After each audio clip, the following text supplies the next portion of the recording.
Hello everyone, welcome to literature lighthouse. आज की class में हम डिस्कस करेंगे जॉन मिल्टन पे बेस्ड क्वेश्चन जो पिछले एग्जाम में पूछे गए हैं, टीजीटी पीजीटी। और ये सभी स्टूडेंट्स के लिए हेल्पफुल है जिनके भी सिलेबस में John Milton as a writer हैं। जीआईसी के सिलेबस में भी हैं तो आपको वहाँ भी क्वेश्चन प्रिपेयर करने हैं। ओके, अगर देखा जाए यूपी पीजीटी की, तो यूपी पीजीटी में John Milton as a writer नहीं है, बट टीजीटी में है। ओके, तो स्टार्ट करते हैं। और ये सीरीज सभी लोगों के लिए बहुत हेल्पफुल है। आप में से कई सारे लोगों ने मुझसे बोला है टीजीटी के अकॉर्डिंग रिवीजन कराने को, तो टीजीटी के अकॉर्डिंग जितने भी टॉपिक्स हैं हम उन्हें कंप्लीट करेंगे वन बाय वन।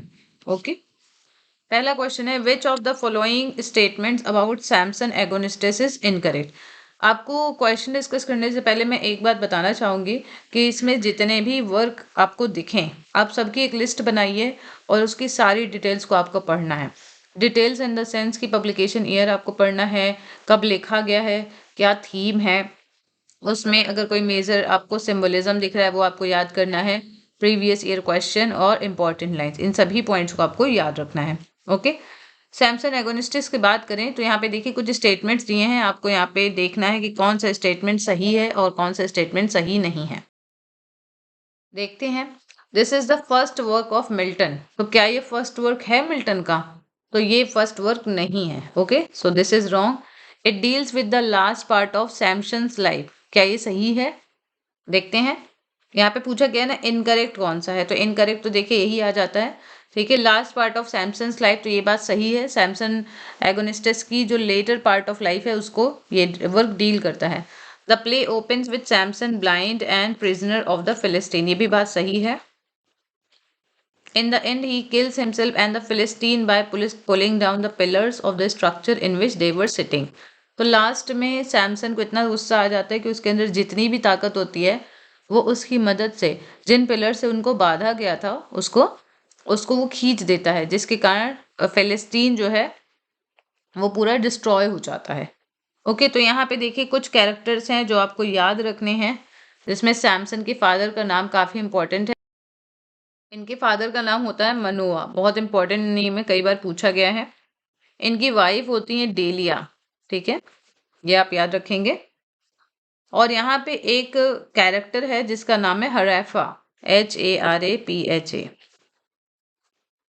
ओके, तो ये आपको 3 कैरेक्टर याद रखने हैं। इसमें कोरस का भी काफी इंपॉर्टेंट रोल है। यहाँ पे दिखाया जाता है कि सैमसन को उनकी वाइफ डेलिया ने बिट्रे किया है और इसी की वजह से ये फिलिस्तीन की पकड़ में आ जाते हैं। यहाँ पे कोरस का रोल ऐसा है कि कोरस को आप जानते हैं, जो जितने भी जो ड्रामा होते हैं जिसमें कोरस का रोल होता है कि वो जो भी चीज़ें घटनाएं जो घट रही हैं उसके बारे में वो बताते हैं। तो यहाँ पे ये चीज़ है। नेक्स्ट पॉइंट जो आपको याद रखना है, इसका पब्लिकेशन ईयर जो 1671 में पैराडाइज रीगेन्ड के साथ ये वर्क पब्लिश होता है। और ये वर्क ऐसा है जो क्लासिकल यूनिटीज़ को फॉलो करता है, 3 क्लासिकल यूनिटी, जिसमें unity of action, unity of place, unity of time, इनको फॉलो करता है। ओके, ये एक ब्लैंक वर्ड्स में लिखा गया प्ले है, ये आप याद रखेंगे। ब्लैंक वर्ड्स में लिखा गया वर्ड्स प्ले है। ठीक है, वर्ड्स प्ले ब्लैंक वर्ड्स में लिखा गया है, ये आपको याद रखना है। और इसी वर्क से एक टाइटल लिया गया है, eyelash in Gaza. Okay, eyelash in Gaza ये एल्डस हक्सली का एक नॉवेल है। तो एल्डस हक्सली ने ये नॉवेल का जो फ्रेज है टाइटल सैमसन एगोनिस्टिस से ही लिया है। तो इस वर्क के आपको लाइन जरूर देखनी है। ओके, प्रीवियस ईयर में भी, अभी क्वेश्चन में भी आपको दिखेगी। तो देखिए, सैमसन एगोनिस्टिस जो नाम जो आ रहा है यहाँ पे ग्रीक वर्ड है, सैमसन ग्रीक वर्ड है जिसका मतलब होता है athlete. Okay, Samson the athlete या सैमसन द रेस्लर के नाम से भी इन्हें जाना जाता है। और ये एक ट्रैजिक वर्क रहा है, ये आपको याद रखना है। बिब्लिकल स्टोरी बुक ऑफ जजेस में जो स्टोरी बताई गई वही सेम स्टोरी यहाँ पे हमें देखने को मिलती है। और ये एक क्लोजेड प्ले का एग्जाम्पल है, बहुत इंपॉर्टेंट पॉइंट है, क्लोजेड प्ले है, क्लोजेड ड्रामा, कई बार आपको क्लोजेड ड्रामा भी मिलेगा। ठीक है, पोएटिक प्ले है, क्लोजेड ड्रामा, ये सभी पॉइंट्स आपको याद रखने हैं। ओके, और इसकी एंडिंग कैसे होती है ये भी आपको याद रखना है। फिलिस्तीन में ये स्टोरी दिखाई गई है और यूनिटीज को फॉलो करता है।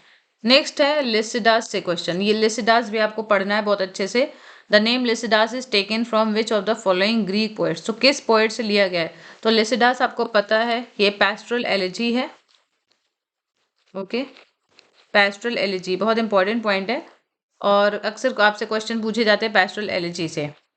तो ये जो है थियोक्रिटस जो कि एक्लॉग्स के लिए जाने जाते हैं, वहीं से ये टाइटल लिया जाता है। और इस जॉनरा को लाइक जो आप कह सकते हैं सेफर्ड्स कैलेंडर जो एक वर्क लिखा गया था जैसे by by Edmund Spenser, okay, Virgil का एक्लॉग, ये सब बहुत इंपॉर्टेंट है। तो लिसिडास आपको याद रखना है पैस्टोरल एलिजी का एग्जाम्पल है। पैस्टोरल एलिजी में जो मेजर कैरेक्टर है उसे एज अ शेफर्ड दिखाया जाता है। ओके, तो ये आपको याद रखना है। ग्रीक पोएट थियोक्रिटस से नाम लिया गया है और ये एक पोयम लिखी गई है, मॉर्निंग पोयम है जो इनके फ्रेंड एडवर्ड किंग की डेथ पे लिखी गई। तो आपको सभी जो एलिजी हैं वो कब लिखी गई हैं और किसकी डेथ पे लिखी गई हैं ये आपको याद रखना है। इसका पब्लिकेशन एज भी काफ़ी ज़्यादा इम्पोर्टेंट है आपके लिए। यहाँ पे देखिए 1638 लिखा है, 1637 आपको करना है, ठीक है, ये आप करेक्शन कर लीजिए 1637। नेक्स्ट है who among the following writer is author of doctrine and discipline of divorce. इन्होंने 4 ट्रैक्ट्स लिखे थे जॉन मिल्टन ने, इसीलिए इन्हें doctrine of and discipline of divorce के लिए बहुत ज़्यादा जाना जाता है क्योंकि ये बहुत ज़्यादा फेमस हो गया था और इनकी वाइफ के डिस्प्यूट पे ही ये लिखा गया था। ठीक है, इसको पब्लिश किया जाता है 1643 में और इसका सेकेंड एडिशन आता है 1644 में। ओके, इस ऐसे में इज नॉट ऐसे, this is a tract, this is actually a tract and in this tract he gave some arguments for divorce. Okay, और इनका कहना था कि जो डिवोर्स है वो पर्सनल लिबर्टी या इंडिविजुअल वायलेशन के कॉन्सेप्ट को कॉर्पोरेट करता है। ठीक है, तो ये आपको ध्यान रखनी है पॉइंट्स। इनका कहना है कि मैरिज डिपेंड करती है कंपैटिबिलिटी पे, किसकी कंपैटिबिलिटी पे? जो पार्टनर्स होते हैं उनकी कंपैटिबिलिटी पे मैरिज डिपेंड करती है। और इन्होंने कहा कि मोस्ट वैलिड रीजन जो डिवोर्स का है वो है इनकम्पैटिबिलिटी, मतलब किसी के रिश्ते में अगर कंपैटिबिलिटी नहीं है, आपसी तालमेल नहीं है तो डिवोर्स होना चाहिए। ओके, तो ये इनके खुद के लाइफ एक्सपीरियंस पे बेस्ड था, ये बहुत इंपॉर्टेंट है और आपको सभी ट्रैक्ट्स का नाम याद रखना है, कब पब्लिश हुआ ये याद रखना है। ओके, नेक्स्ट क्वेश्चन देखते हैं। Which poet influence Keats the fall of Hyperion? काफी इंपॉर्टेंट क्वेश्चन है, पीजीटी के लिए भी बहुत इंपॉर्टेंट है जॉन कीट्स में। तो कीट्स का the fall of Hyperion influence हुआ है जॉन मिल्टन के पैराडाइज लॉस्ट से। Okay, the fall of Hyperion a dream, हालांकि ये एक फेलियर वर्क रहा है, इसकी काफ़ी क्रिटिसिज्म हुई है। इसका सबटाइटल है अ विजन या अ ड्रीम भी है और ब्लैंक वर्ड्स में लिखा गया है अनफिनिश्ड पोएम है। सारे पॉइंट्स इंपॉर्टेंट है पीजीटी के लिए। टीजीटी के लिए इंपॉर्टेंट ये है कि जॉन मिल्टन का वर्क था, इसलिए टीजीटी के लिए यहाँ से इंपॉर्टेंट हो जाता है और पीजीटी के लिए कीट्स के पॉइंट ऑफ व्यू से एग्जाम इंपॉर्टेंट है। ठीक है, तो इसी पोएम को इन्होंने जॉन कीट्स ने अपना बेस बना के हाइपीरियन पोएम को लिखा था। फ्रेगमेंटेड पोएम है ये, अनफिनिश्ड है, ये आपको याद रखनी है। और इसका प्लॉट, स्ट्रक्चर, लैंग्वेज, डिटेल सब कहीं ना कहीं मिल्टन के पैराडाइज लॉस्ट पे से लिया गया है। ठीक है, नेक्स्ट क्वेश्चन है which of the following poem has not been composed by Milton? तो यहाँ से क्वेश्चन है नॉट कंपोज्ड बाय, तो Lycidas, L'Allegro, Il Penseroso ये सभी मिल्टन ने लिखा है। हाइड्रोट्रैफिया नहीं लिखा है, हाइड्रोट्रैफिया या अर्न बरियल या a discourse of the sepulchral urns ये किसने लिखा है? टॉमस ब्राउन ने। टॉमस ब्राउन से क्वेश्चन बना है हिस्ट्री से, टॉमस ब्राउन ने लिखा है, 1658 में लिखा गया, ये पब्लिश हुआ है। बाकी सारी पोयम जॉन मिल्टन ने लिखी है। ओके, तो यहाँ पे आपको सभी वर्क का पब्लिकेशन ईयर याद रखना है, लिसिडास का, एल एलेग्रो, एल पेंसरेसो को। Okay, In which book of Paradise Lost does Milton refer to Agra and Lahore of Great Mughal? ये नेट का क्वेश्चन है, बुक 11 में। ठीक है, बुक 11 में इसका मेंशन होता है जब माइकल एडम को दिखाते हैं फ्यूचर विजन। ओके, तो ये क्वेश्चन टीजीटी के पॉइंट ऑफ व्यू से इतना ज्यादा इंपॉर्टेंट नहीं है क्योंकि काफी डेप्थ में क्वेश्चन है, पर नेट में यहाँ से क्वेश्चन पूछा गया है। ओके, तो ये आपको याद रखना है कि किस बुक में क्या घटना हुई है, ये आपको एक समरी फॉर्म में याद करनी है और आई होप आपने पढ़ा ही होगा। नेक्स्ट क्वेश्चन है post modern parody of a valediction forbidding morning. ये क्वेश्चन जॉन डन से है, मिल्टन से क्वेश्चन नहीं है, बट फिर भी हम इसको डिस्कस कर ले रहे हैं। एड्रियाना रिच का एक वर्क है, और एड्रियाना रिच काफी इंपॉर्टेंट राइटर है जब आप पढ़ते हैं, ठीक है। तो जॉन डन की poem a valediction forbidding mourning से लिया गया है, ठीक है। तो ये जॉन मिल्टन के पॉइंट ऑफ व्यू से क्वेश्चन इंपॉर्टेंट नहीं है, इसलिए मैं स्किप कर रही हूँ। Milton in his Paradise Lost book 1 has written, बहुत इंपॉर्टेंट है, ये हायर में क्वेश्चन आया था 2021 में। And justify the ways of God to men, what is the subject of the verb justify, ये आपको बताना है। जस्टिफाई का सब्जेक्ट क्या है, तो आई है, यहाँ पे मिल्टन जस्टिफाई कर रहे हैं, ठीक है। I justify the ways of God to men. तो ये आपको याद रखना है कि पैराडाइज लॉस्ट का क्या ऑब्जेक्टिव है, ओके। थीम क्या है, तो थीम फॉल ऑफ मैन है, और इसका ऑब्जेक्टिव है to justify the ways of God to men. Main purpose क्या है, यही है, ठीक है। आपको ये दोनों चीज याद रखनी है, थीम और इसका ऑब्जेक्टिव। नेक्स्ट क्वेश्चन काफी इंपॉर्टेंट है, बहुत बार पूछा गया है। Milton was of the devil's party without knowing it, तो विलियम ब्लेक ने बोला है the marriage of heaven and hell में, ओके। बहुत इंपॉर्टेंट है, और इस पॉइंट का मतलब ये है कि मिल्टन अनकॉन्शियसली कहीं ना कहीं सैटर्न को ग्लोरीफाई करते हैं बुक 1 में। तो ये बात आपको पता ही है। बुक 1 में सैटर्न की स्पीच बहुत इंपॉर्टेंट है। What though the field is not lost, what though the field is lost, all is not lost, okay.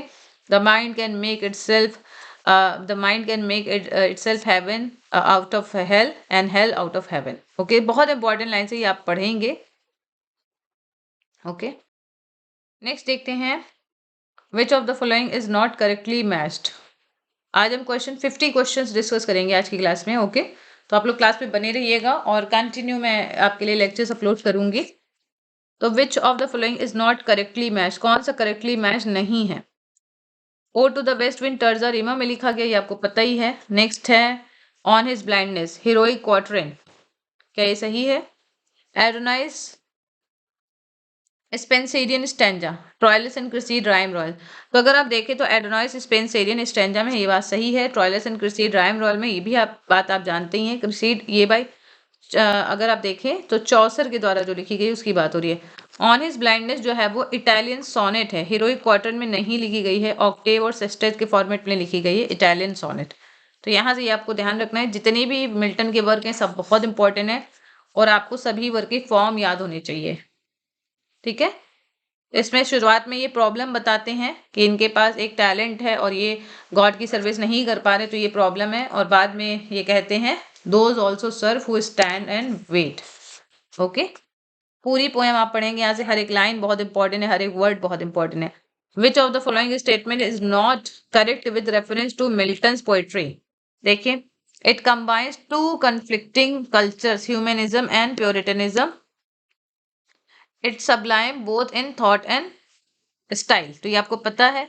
Next point है, ये totally objective and full of humour है, तो ये नहीं सही है। इनकी पोयम जो है वो पूरी तरह से ऑब्जेक्टिव नहीं है, और ह्यूमर तो आप देखते ही नहीं है। And it is written in rhyme royal, तो राइम रॉयल में भी नहीं लिखी गई है, ओके। तो ये बहुत इंपॉर्टेंट है, ये दोनों पॉइंट आपको याद रखने हैं। ह्यूमनिज्म एंड प्यूरिटनिज्म तो आपको दिखता ही है मिल्टन की पोइट्री में। दूसरा, इनकी थॉट और स्टाइल काफी एलिवेटेड होती है, ओके। तो ये आपको याद रखना है, इन्होंने ब्लैंक वर्ड्स में ये ज्यादातर वर्क लिखे हैं, राइम रॉयल में नहीं लिखे हैं। नेक्स्ट लाइन देखते हैं जो कि बहुत इंपॉर्टेंट है, ये आपको याद रखनी है। Lap means soft Lydian airs marriage to immortal words such as the meeting soul में pierce in notes with many a winding bout. ये लाइन कहाँ अपीयर होती है, तो ये लाइन एल एलेग्रो में अपीयर होती है। एल एलेग्रो और एल पेंसरेसो दोनों की आपको थीम याद रखनी है। एल एलेग्रो मतलब होता है हैप्पी मैन, एंड एल पेंसरेसो मतलब क्या होता है, मेलंकलिक मैन, ओके। तो ये दोनों आपको याद रखना है। पब्लिकेशन ईयर भी आपको याद रखना है। इन दोनों पोएम से एक क्वेश्चन जो कि बहुत इंपॉर्टेंट है वो ये है कि ये दोनों ट्विन पोएम्स मानी जाती हैं। हालांकि इन पोएम के टाइटल जो है वो इटालियन में है, इटालियन लैंग्वेज में है, आप देख पा रहे होंगे इंग्लिश लैंग्वेज नहीं है। और दोनों का जो रिटन जो टाइम लाइन है वो भी अलग है। अगर हम एल एलेग्रो की बात करें तो 1631 में लिखी गई है, और एल पेंसरेसो की बात करें तो 1634 में लिखी गई है, ओके। दोनों में आप देख सकते हैं ईयर का अंतर है, रिटन डेट है लेकिन ये, हाँ। लेकिन अगर हम पब्लिश्ड की बात करें तो दोनों को साथ में पब्लिश किया जाता है 1645 में, जॉन मिल्टन की पोएम्स का एक कलेक्शन आता है, उसी में इन दोनों को पोएम को पब्लिश किया जाता है। तो यहाँ पे आपको ईयर ऑफ पब्लिकेशन और रिटन डेट दोनों आपको अलग अलग ध्यान रखनी है। और दोनों में अलग अलग गॉडेस जो आती है वहां पे उनका भी नाम याद रखना है। तो एल एलेग्रो में एफ्रोसाइन का नाम आता है, ठीक है, ये आपको याद रखना है। नेक्स्ट देखते हैं, नेक्स्ट क्वेश्चन। यहाँ पे कुछ पॉइंट्स भी दिए हैं, इसे भी हम डिस्कस कर ले रहे हैं। यहाँ पे एल एलेग्रो का मैंने आपको बताया, cheerful man who enjoys the pleasures of sweet music to keep off worries and cares, he wants to enjoy such sweet music as would have made even Orpheus the greatest musician of Bruce. Okay, तो ये देखिए, यहाँ पे देखिए point दिया है 1631 में इसको लिखा गया, लेकिन पब्लिश होती 1645 में, ये मैंने अभी आपको बताया। मिल्टन की ऑन शेक्सपियर बहुत इंपॉर्टेंट क्वेश्चन है और यहाँ से हर बार गलत भी होता है और आयोग ने भी गलत ही दिया था आंसर। यहाँ पे देखिए पब्लिश्ड डेट पूछी गई है, 1630 जो है वो रिटन डेट है और पब्लिश्ड जो डेट है वो 1632 में है। एनोनिमसली पोएम पब्लिश होती है और ये शेक्सपियर का जो सेकंड फोलियो आता है उसके साथ ये पोएम लगी होती है, लेकिन एनोनिमसली आती है, ठीक है। तो पब्लिश डेट जो है 1632 ही है, 1630 रिटन डेट है। हालांकि इसका आंसर आयोग ने गलत दिया था, ठीक है, तो ये गलत आंसर है, ये आपको याद रखना है। ओके, नेक्स्ट है they also serve who only stand and wait. ये मैंने अभी आपको लाइन बताई, ये लाइन कहाँ की, ऑन हिज ब्लाइंडनेस की है। ये सेस्टेट की पार्ट है, सेस्टेट का पार्ट है ये, जब सॉल्यूशन वाली बात होती है। ये सोनेट के बारे में भी कुछ पॉइंट्स आपको याद रखने हैं कि कब लिखी गई है और किस फॉर्म में लिखी गई है। यहाँ से डायरेक्ट क्वेश्चन पूछे जाते हैं, लाइन से भी क्वेश्चन पूछे जाते हैं। पहला क्वेश्चन ये है कि किस फॉर्म में लिखी गई है, तो एक इटालियन सोनेट है, पेट्रार्कन सोनेट का एक एग्जाम्पल है। ओके, पेट्रार्कन सोनेट में आपको पता ही है ऑक्टेव और सेस्टेट दोनों पार्ट होते हैं। और ये जो पोएम का जो टाइटल है ऑन हिज ब्लाइंडनेस, ये पहले टाइटल नहीं था।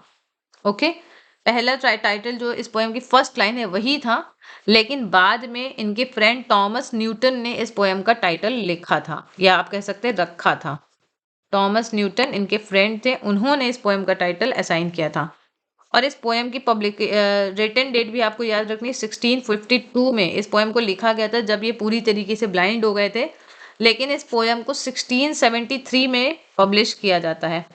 ओके, इनकी पोएम का एक कलेक्शन आता है और इनकी डेथ के बाद पब्लिश किया जाता है उसको 1673 में। तो ये आपको याद रखना है। एक पॉइंट और आपको याद रखना है, राइटर्स जो भी टीजीटी के जो राइटर, उनकी आपको डेथ की ईयर याद रखनी है और बर्थ की ईयर। तो 1608 में इनका जन्म होता है और 1674 में इनकी डेथ होती है, ठीक है। ये आपको दोनों पॉइंट याद रखने हैं। Okay, which of the following forms does Satan take in Paradise Lost, ये इंपॉर्टेंट है। ओके, तो सैटर्न कई सारे फॉर्म लेता है और कौन सा नहीं लेता। अच्छा, यहाँ पे पूछा गया नॉट, तो देखिए स्नेक का फॉर्म लेता है, कॉर्मोरेंट का फॉर्म लेता है, चेरब का भी फॉर्म लेता है, ठीक है, टोड का भी फॉर्म लेता है, लेकिन आउल का फॉर्म वो नहीं लेता है, इसलिए आउल जो है वो रॉन्ग आंसर है। पैराडाइज लॉस्ट के बारे में भी आपको पढ़ना है, इसकी डिटेल्स आपको याद होनी चाहिए कि कितने बुक में पब्लिश हुआ। तो अगर बात करूँ तो पहली बार जो है वो 1667 में पब्लिश होता है। ओके, लेकिन बाद में इसे 12 बुक में कर दिया जाता है। 1667 में 10 बुक्स में पब्लिश होता है ये। ब्लैंक वर्ड्स में ये वर्क लिखा गया है, ये भी आपको याद रखना है। ओके, यहाँ से क्वेश्चन अगर बनता है। और बाद में इसे 1674 में 12 बुक्स में पब्लिश किया जाता है। ओके, दोनों पॉइंट आपको याद रखना है, 1667 में 10 बुक्स में और 1674 में 12 बुक्स में आता है। ओके, इसका एक थर्ड एडिशन भी आता है 1678 में। तो तीनों ईयर आपको याद रखने हैं। इस पोएम को ब्लैंक वर्ड्स में लिखा जाता है, एपिक पोएम है ये। ओके, और ऐसा माना जाता है कि मिल्टन ने इस पोएम का जो कॉपीराइट है वो सैमुअल साइमंड्स को सेल कर दिया था। क्या नाम है? सैमुअल साइमंड्स, ठीक है, SIMMONS। आपने नोट्स पढ़े होंगे, उसमें भी आपने ये पॉइंट्स पढ़े होंगे। इस पोएम को ग्रैंड स्टाइल के लिए जाना जाता है, तो जो भी लोग तैयारी कर रहे हैं LT की, तो ग्रैंड स्टाइल वाला आंसर आपको प्रिपेयर करना है, अक्सर पूछा जाता है। ओके, इस बुक में इस बुक में कितने पार्ट हैं, लाइक कितनी बुक्स में लिखा गया ये एपिक पोएम को, 10 में पहले लिखा गया था, बाद में 12 बुक्स में लिखा जाता है, और हर बुक की आपको थीम याद करनी है। अरोरा वाली बुक में आपको थीम मिल जाएगी। Okay.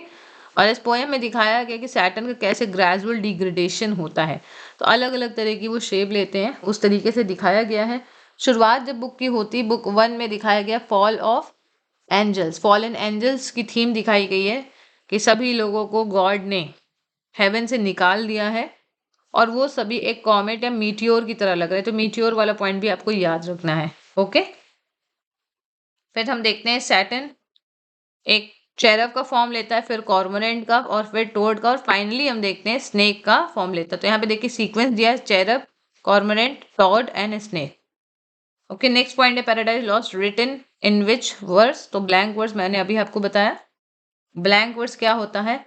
Unrhymed iambic pentameter. Okay. More than 10,000 line हम देखते हैं इस बुक में। तो सभी लोगों के लिए पूरी पोएम को पढ़ना तो मुश्किल है, तो हम इसकी मेजर थीम्स को देखते हैं और मेजर लाइंस जो भी पूछी गई हैं। Okay. Who guard the gate of hell. तो ये आपको याद रखना है, सिन, जो कि डेथ और सैटर्न की डॉटर होती हैं। ठीक है। और यस। तो देखिए आपको ये याद रखना है, सैटर्न की डॉटर होती है, सॉरी डेथ और सैटर्न नहीं, सैटर्न की डॉटर होती है सिन। तो उन्हीं से उन्हीं से सिन और सैटर्न के आप कह सकते हैं कि रिलेशन से ही डेथ का जन्म होता है। ठीक है, ये आपको याद रखना है। और सैटर्न की डॉटर जो कि उनके हेड से स्प्रैंग हुई थी, मतलब इनका जन्म सैटर्न के हेड से हुआ था। तो ये सिन कैसे शेप की है? Shape of a women above the waist, और जो वेस्ट के नीचे का जो भाग है वो सरपेंट का है। ओके। जैसे आपने पढ़ा होगा लॉ ऑफ मेडुसा में, अगर आपने देखा हो मेडुसा का जो शेप था वैसा ही बिल्कुल शेप बताया गया है। नेक्स्ट क्वेश्चन है लिसिडास के बारे में। तो लिसिडास में आपको ये याद रखना है कि एक पेस्टोरल एलिजी है। इसका पब्लिकेशन ईयर आपको याद होना चाहिए 1637। ओके। और किसकी डेथ पे लिखा गया है? तो एडवर्ड किंग की डेथ पे लिखा गया है। इनके फ्रेंड हैं जिनकी डेथ हो जाती है डूबने से। ओके। नेक्स्ट क्वेश्चन है एरोपेजिटिका से। एरोपेजिटिका भी काफी इंपॉर्टेंट है। एरोपेजिटिका को कब लिखा गया था? 1644। मैक्सिमम टाइम से क्वेश्चन पूछा जाता है ज्यादातर कि कब पब्लिश होता है, और इसकी थीम बहुत इंपॉर्टेंट है। थीम क्या है इसकी? Freedom of press, freedom of speech, freedom not we can say only press, freedom of speech, freedom of books. जो बुक्स की पब्लिकेशन है उसके लिए बात होती है, क्योंकि उस समय लाइसेंसिंग एक्ट आ जाता है, जिसके कारण जो बुक है वो पहले पार्लियामेंट में जाती है। उसके बाद अगर किसी भी व्यक्ति को पार्लियामेंट में लगता है कि इसमें जो कंटेंट है वो अच्छा नहीं है, तो उस बुक को लाइसेंस कर दिया जाता है। ठीक है।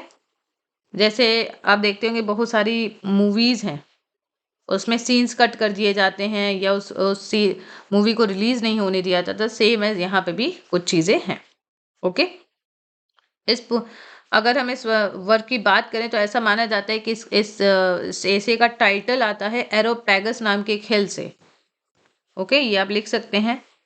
एरोपैगस एक हिल थी, माना जाता है ये एथेंस में एक हिल है, जो कि लोग अपनी जो भी रिक्वेस्ट है उसे ओपनली बोल सकें, उसके लिए जानी जाती थी। ठीक है। तो यहाँ पे एरोपेजिटिका से आपको ये याद रखना है, फ्रीडम ऑफ एक्सप्रेशन के लिए इस वर्क को लिखा गया था जब लाइसेंसिंग एक्ट आता है। ओके। तो यहाँ पे ये सभी पॉइंट्स याद रखेंगे।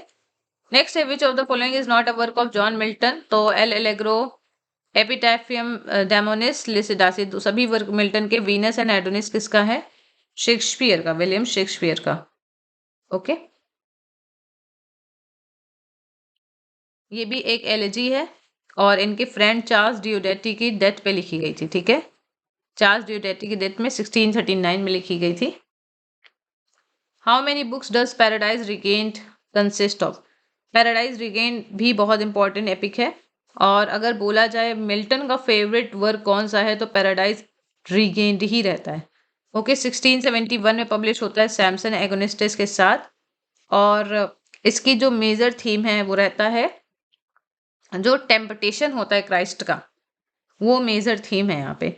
इस बुक की बात की जाए, इसमें कितनी बुक है तो 4 बुक्स हैं। ओके। तो यहाँ पे आपको कुछ पॉइंट्स याद रखने हैं। पहला तो ये मिल्टन की फेवरेट पोएम है। दूसरा पॉइंट ये इसकी थीम क्या है, तो temptation of temptation of Christ by Satan. Okay, next देखते हैं, क्वेश्चन देखते हैं। पब्लिकेशन ईयर भी आपको याद रखना है 1671। In which year John Milton was born, तो मैंने आपको बताया 1608 में। Okay, Bread Street London UK में इनका जन्म होता है 9 दिसंबर, और 8 नवंबर 1674 को इनकी डेथ हो जाती है। नेक्स्ट क्वेश्चन देखते हैं, which poet made illustration for Il Penseroso. Illustration किसने बनाई थी एल पेंसरेसो की, तो विलियम ब्लेक ने। विलियम ब्लेक एक बहुत ही अच्छे राइटर थे और बहुत अच्छे पेंटर भी थे।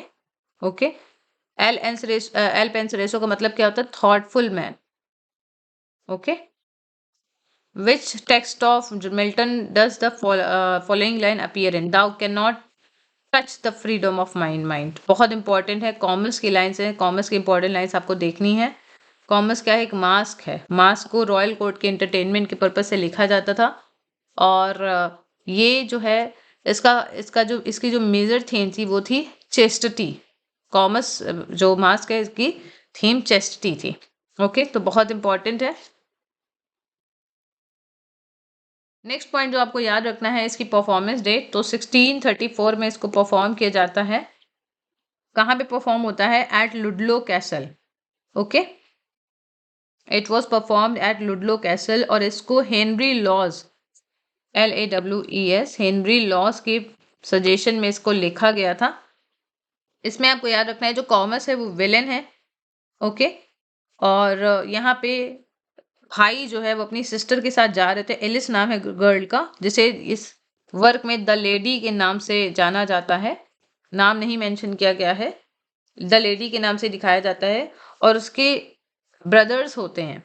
ओके, तो एलिस को क्या होता, एलिस को जो कॉमर्स है वो पकड़ लेते हैं, और कहीं ना कहीं उनकी चेस्टिटी को स्नैच करने की कोशिश करते हैं, बट फिर एक स्पिरिट, एंजल स्पिरिट आती हैं और उनको सेव करती हैं।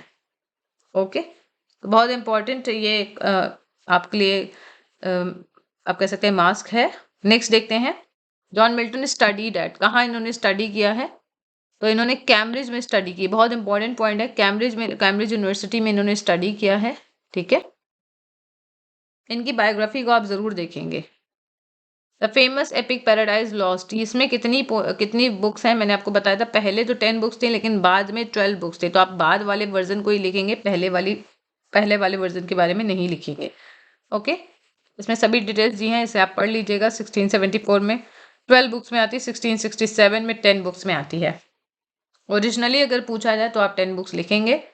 विच of the following poems is not published by John Milton, तो कौन सी पोएम है जो उन्होंने नहीं लिखी है, तो ट्रू लव ये नहीं लिखी। On his blindness, L allegro और एल पेंसरेसो इन्हीं की लिखी हुई पोएम है। ट्रू लव ये नहीं लिखी। ठीक है, who is at once the child of Renaissance and the Reformation, बहुत इंपॉर्टेंट क्वेश्चन है। The child of Renaissance and the Reformation, तो जॉन मिल्टन को ही जाना जाता है। Okay, Milton is known as the child of Renaissance and Reformation. इनका जो पहला वर्क अगर पूछा जाए तो पहला वर्क है on the morning of Christ nativity. Okay, इसका आपको पब्लिकेशन ईयर याद होना, written date, not publication date. इस ओके, तो आई होप आपको यहाँ तक क्लियर है। बीच में अभी कुछ प्रॉब्लम हुई थी जिसके कारण अभी रिकॉर्डिंग रुक गई थी। ओके, देखते हैं कुछ क्वेश्चन जो हमने पढ़े। यहाँ से मैंने आपको बताया था Milton is known as the child of Renaissance and Reformation. Next question, pastoral elegy by Milton, तो लिसिडा से ये आपने पढ़ ही लिया है। Satan is the real hero of Paradise Lost, कौन कहता है, first to suggest, who is the first to suggest, तो विलियम ब्लेक है जिसने कहा है Satan as the hero of Paradise Lost. तो यहाँ पे देखिए शेली ने भी बोला है, शेली, गेटे, विलियम ब्लेक, इन सभी ने सैटर्न को बोला है हीरो, लेकिन आपको ये याद रखना है कि बुक 1 के अकॉर्डिंग ओनली, क्योंकि बुक 1 में सैटर्न की जो स्पीच है वो बहुत ज़्यादा इम्प्रेसिव स्पीच रहते हैं। ओके, मिल्टन ने एरोपेजिटिका को किस स्टाइल में कंपोज किया है, तो प्रोज के स्टाइल में, ये आपको पता ही है, 1644 में पब्लिश होता है। What impelled Milton the Puritan to employ mask and compose commerce, तो देखिए, to emphasize the virtue of an individual over debauchery, तो ये बहुत इंपॉर्टेंट है। कॉमर्स इसमें विलन होता है, who wants to steal the chastity, okay, not steal but तो इम्प्योर, ही wants to adulterate actually. Okay, next question जो है वो है which epic convention that Milton followed in Paradise Lost is missing. तो देखिए यहाँ पे बहुत सारी चीजें दी हैं, noble theme, invocation, deployment of heroic figures, beginning in the middle जिसे हम मीडिया रेस्ट के नाम से भी जानते हैं, elevated style and description, impressive catalogues, word like speeches, super natural machinery, use of super natural and illusions. यहाँ पे अगर हम बात करें तो यूनिटी ऑफ एक्शन है कि यूनिटी ऑफ टाइम है, तो देखिए दोनों ही मेरे अकॉर्डिंग नहीं है। यूनिटी ऑफ एक्शन और यूनिटी ऑफ टाइम दोनों ही नहीं है। Unity of place, uniform style, unfamiliar dialect, तो ये तो चलिए ठीक है, बट यहाँ पे मुझे ऐसा लगता है दोनों नहीं। इसको आप एक बार क्रॉस चेक जरूर कर लीजिएगा, ठीक है, इसे आप एक बार क्रॉस चेक जरूर करिएगा, क्योंकि यूनिटी ऑफ टाइम मतलब 24 आवर्स में स्टोरी खत्म हो जानी चाहिए। तो यहाँ पे पैराडाइज लॉस्ट की सभी बुक्स की बात हो रही है, केवल एक बुक की बात नहीं हो रही है। तो ये आप एक बार इसको देखिएगा कि आपको क्या लगता है इसका क्या आंसर है। इस यहाँ के अकॉर्डिंग तो यूनिटी ऑफ एक्शन है, बट मुझे इसमें डाउट है। ओके, यूनिटी ऑफ एक्शन आपको पता ही है, combination of incident which are the main action of the play, ठीक है, it should be one. Unity of action जो है वो अलग अलग तरह के एक्शन को लिमिट करता है, और जो जितनी भी इंसिडेंट्स हैं वो एक ही कॉज को रेफर करती है। ओके, बिगनिंग होती है प्रॉपर, मिडिल होता है प्रॉपर, एंड होता है, ठीक है।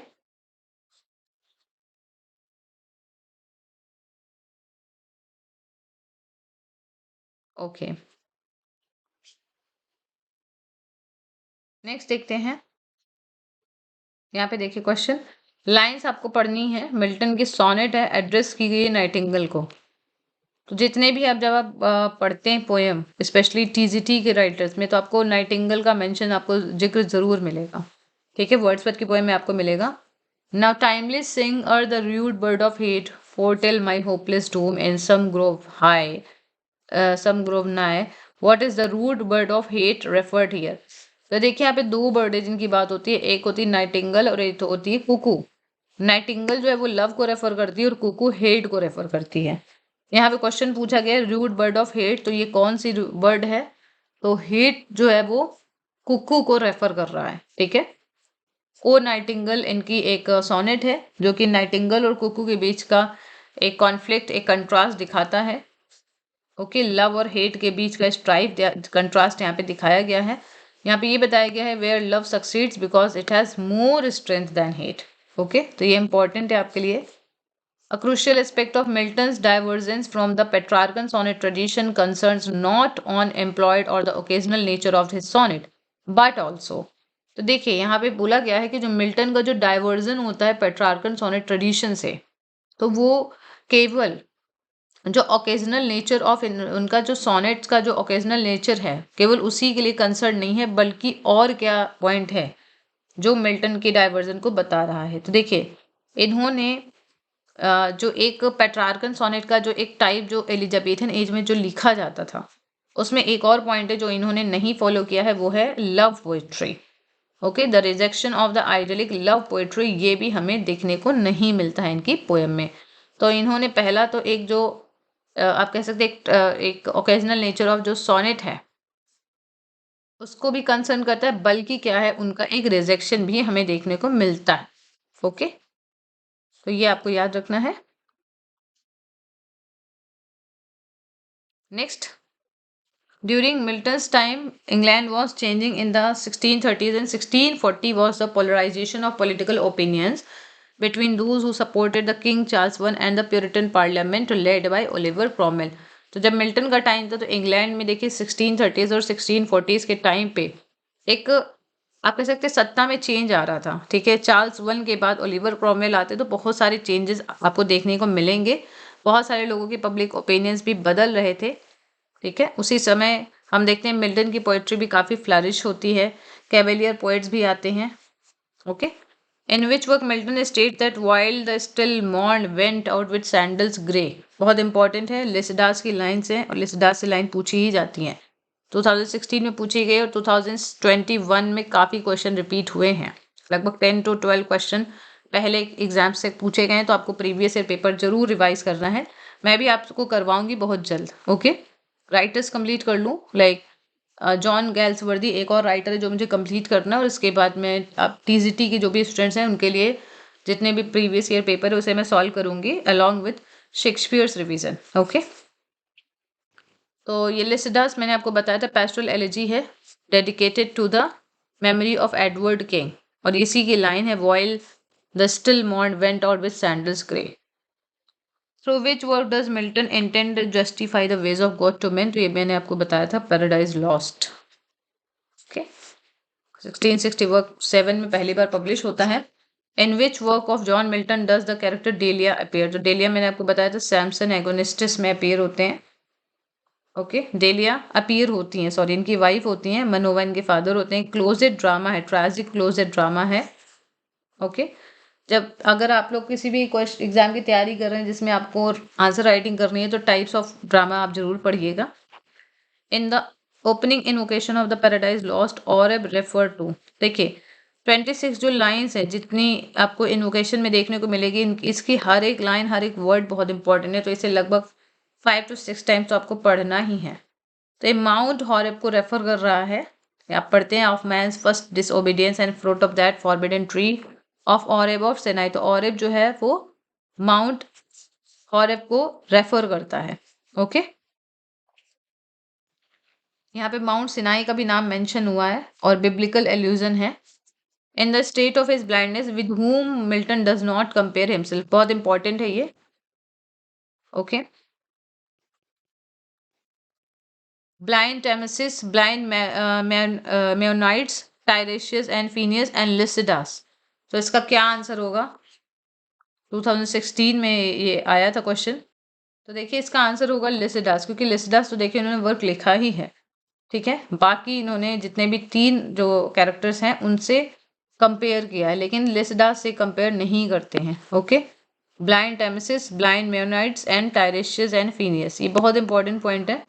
Milton is sorry who is called as the political son of Spenser, बहुत इंपॉर्टेंट है, तो जॉन मिल्टन को माना जाता है, जॉन मिल्टन को माना जाता है द पॉलिटिकल सन।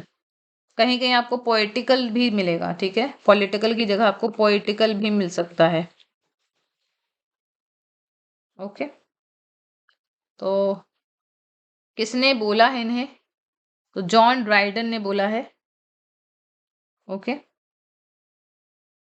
क्योंकि जब इन्होंने लिखना स्टार्ट किया था तो उस समय रेनेसा का पीरियड था, रिफॉर्मेशन भी आप कह सकते हैं, जैकोबियन एज में रिफॉर्मेशन नहीं, रेनेसा का आप कह सकते हैं था।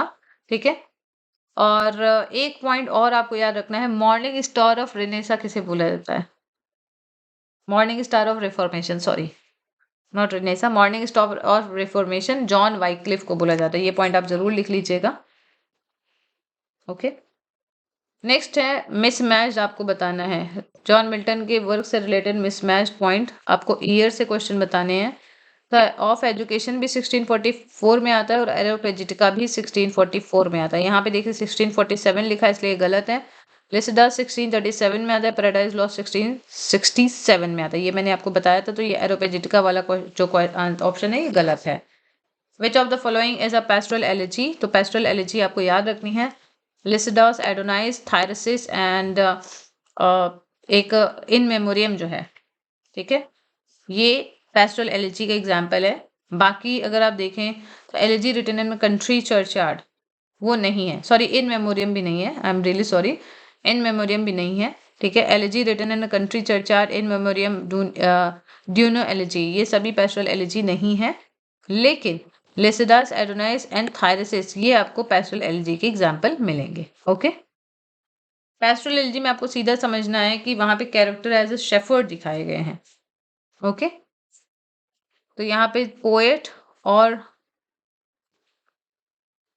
जो आप देखते हैं जिनकी डेथ पे रो रहे हैं पोएट, दोनों ही कैरेक्टर्स को यहाँ पे रिप्रेजेंट किया जाता है। ठीक है, और ये आपको पता ही है ये पोएटिक फॉर्म थियोक्रेटस, ग्रीक वर्ड थियोक्रेटस से लिया गया है। मिल्टन का पैराडाइज रिगेन, इसकी थीम कहाँ से ली गई? बहुत इंपॉर्टेंट क्वेश्चन है, सेंट ल्यूक के गॉस्पल से लिया गया है। ठीक है, ये क्वेश्चन पूछा गया है सेंट ल्यूक के गॉस्पल से। ओके, तो 4 गॉस्पेल थे बाइबल में, न्यू टेस्टामेंट में, मैथ्यू के, मार्क के, ल्यूक के और जॉन के, तो यहाँ पे ल्यूक के गॉस्पेल से लिया गया है, सेंट ल्यूक के। ये क्वेश्चन भी बहुत बार पूछा गया है, नेट में भी ये क्वेश्चन बना था। Who remarked about his father as given below. My father destined me from my infancy to the study of polite literature, which I embraced with such avidity that from the age of 12 I hardly ever retired from my books before midnight. इनका कहना है कि लगभग जब मैं 12 years का था, मतलब पहले तो इन्होंने बोला कि इन्फेंसी से इनके फादर ने इनके सामने बहुत सारे लिटरेचर की बुक्स रखी और धीरे धीरे इन्होंने बुक्स को एम्ब्रेस कर लिया और 12 ईयर्स के बाद से ये हार्डली मिडनाइट से पहले कभी सोने गए हो। तो जॉन मिल्टन की बात हो रही है। Okay, which of the work is not written by John Milton. तो देखिए यहाँ पे देखिए अल्मा और the progress of the mind, ये नहीं लिखा है इन्होंने। मैथ्यू प्रॉयर का ये वर्क है। ओके, आपको राइटर भी याद रखने किसने लिखा है, मैथ्यू प्रॉयर ने। बाकी तो of education, of on Shakespeare, Areopagitica का, ये सभी जॉन मिल्टन का ही है, ये आपको पता ही है। नेक्स्ट क्वेश्चन है, 3 क्वेश्चन हम और डिस्कस करेंगे, इसके बाद हम क्लोज करेंगे class. Which of the following works is not written by John Milton. देखिए ऑन इज ब्लाइंडनेस, ये इन्हीं का है, 1652 में लिखा गया था। On the late massacre of parliament, ये भी इन्हीं का वर्क है। Ode on the morning of Christ nativity, ये 1629 को ये वर्क आता है, ये मैंने आपको बताया था। द पैशनेट पिलग्रिम इनका नहीं वर्क है, ठीक है। ये विलियम शेक्सपियर की भी पोएम्स इसमें होती हैं, ये कलेक्शन होता है लगभग 20 पोएम्स का, जिसमें विलियम शेक्सपियर की भी पोएम्स होती हैं और इसके टाइटल पेज पे लिखा होता है डब्ल्यू शेक्सपियर। इसको विलियम जैगर्ट पब्लिश करते हैं। ओके, यहाँ पे कुछ पोएम्स के मैं आपको नाम बता दूं जो आपको पब्लिकेशन ये याद रखने हैं। पहला तो देखिए 1631 में लिखी गई है एल एलेग्रो, 1634 में एल पेंसरेसो, 1645 में दोनों को पब्लिश किया जाता है। 1632 में परफॉर्म होता है आर्केड, 1634 में कॉमर्स परफॉर्म होता है, 1637 में लेसिडास पब्लिश होता है, ठीक है। इसके बाद इन्होंने एक पोएम लिखी थी ऑन हिज ब्लाइंडनेस, जिसका पहला टाइटल जो था वो when I consider how my light is spent, ये शुरुआत में टाइटल होता है, 1652 में इसको लिखा गया था। On the late massacre of parliament, ये 1655 में होता है, इसको आप ईयर लिख सकते हैं चाहे तो, sorry 1655, just a minute. Okay, paradise lost 1667, paradise regain 1671, और इसी के साथ सैमसन एगोनिस्टिस आता है 1671 में। ऑफ रिफॉर्मेशन और जो एक वर्क और था ऑन एरोपेसिट का, ये दोनों ऑफ रिफॉर्मेशन आते हैं 1641 में, ऑफ एजुकेशन और एरोपेसिट का ये दोनों 1644 में आते हैं, ये आपको याद रखना है। इसके अलावा एक वर्क था इनका हिस्ट्री ऑफ ब्रिटेन, 1670 में आता है। Okay, the tenure of Kings and magistrate 1649 में आता है। आइकोनोक्लास्टिस 1649 में आता है। डिफेंसियो सेकेंडा, ये बहुत इंपॉर्टेंट है, 1654 में आता है। ओके, डिफेंसियो सेकेंडा ये 1654 में आता है। तो कुछ वर्क है जो मैंने आपको बताया जो काफी इंपॉर्टेंट है। ओके, नेक्स्ट देखते हैं, which of the following statements is true about Milton's sonnet on his blindness। तो on his blindness is a precursor to Lycidas, क्या ये बात सही है? नहीं सही है। It is a curtal sonnet, तो नहीं है, Italian sonnet है। Milton did not give it a title, the title on his blindness is given by later anthologist, तो थॉमस न्यूटन ने इसको टाइटल दिया था, ठीक है। 1673 में पब्लिश होती है, मैंने आपको बताया था। ओके, और इन्होंने ये टाइटल 1761 वाले एडिशन में दिया था, ये आपको याद रखना है। ओके, मैंने शायद इसकी पहली क्लास में अभी आपको बताया था कि इनकी फ्रेंड है, I am sorry for my mistake, ठीक है। 1761 में ये पब्लिश होती है, तो ये एक एंथोलॉजिस्ट थे। Which of the following statements incorrect with reference to John Milton. देखिए जॉन मिल्टन के ऊपर ये सारे पॉइंट्स दिए हैं इनकी बायोग्राफी से। अगर आप देखें तो 2016 में बहुत सारे क्वेश्चन हैं जो जॉन मिल्टन से पूछे गए हैं, तो आप इग्नोर नहीं कर सकते, आपको सारे पॉइंट्स रिवाइज करने हैं। 1671 में मिल्टन इशू करते हैं his last volume of poetry which contain Paradise Regained and Samson Agonistes, तो राइट है। Paradise Regained is briefer and poorer than Paradise Lost, तो ये स्टेटमेंट भी इंपॉर्टेंट है। Samson Agonistes in form has no unity of time place and action, तो ये मैंने अभी आपको बताया था, यही एक वर्ग है जो तीनों यूनिटी को फॉलो करता है, 24 आवर्स में खत्म हो जाता है, एक ही एक्शन है। ओके, तो ये आपका जो थर्ड वाला स्टेटमेंट वो गलत है। Lycidas has the colour and music of the best Spencerian words, तो ये भी सही है। और इस तरह आपका जो आंसर गलत होता है वो है C option. Okay, blank words में लिखा गया है इसलिए ये वर्ड्स फॉर्म में है। Okay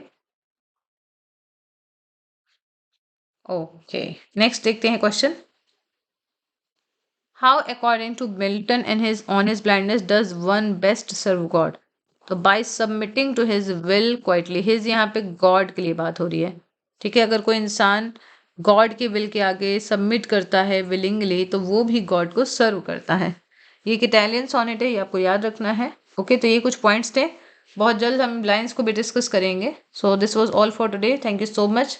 I hope that this session was helpful for you. So keep learning. We will meet again in the next session. Take care.